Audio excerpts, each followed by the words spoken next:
ఏ ఇంట్లో అయితే రాత్రిపూట పూజ గదిలో లైట్ వెలుగుతూ ఉంటుందో ఆ ఇంట్లో లక్ష్మీ కటాక్షం ఉంటుంది. కాబట్టి ఆడవాళ్ళు రాత్రి నిద్రపోయే ముందు పూజ గదిలో లైట్ వేసి నిద్రపోండి. చిన్న లైటు పూజ గదిలో ఉండాలి. అలాగే పూజ గదిలో వీలైతే కర్పూరము వెలిగించి అగరబత్తులు వెలిగించి నిద్రపోండి.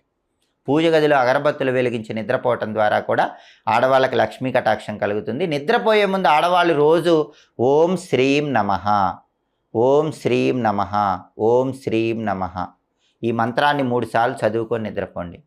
శ్రీ మహాలక్ష్మీదేవి సంపూర్ణమైన అనుగ్రహం కలుగుతుంది. అలాగే అతి ముఖ్యమైనటువంటి ఆఖరి పరిహారం ఏంటంటే, ప్రతి సోమవారము కూడా రాత్రిపూట ఆడవాళ్ళు నిద్రపోయే ముందు ఒక గాజు పాత్రలో రాళ్ల ఉప్పు పోసి అందులో కొద్దిగా పసుపు కుంకుమ వేసి ఇంట్లో ఎవరికీ కనపడని చోట ఆ గాజు పాత్రను ఉంచండి. ఒక 3 రోజుల తర్వాత ఆ గాజు పాత్రలో ఉన్నటువంటి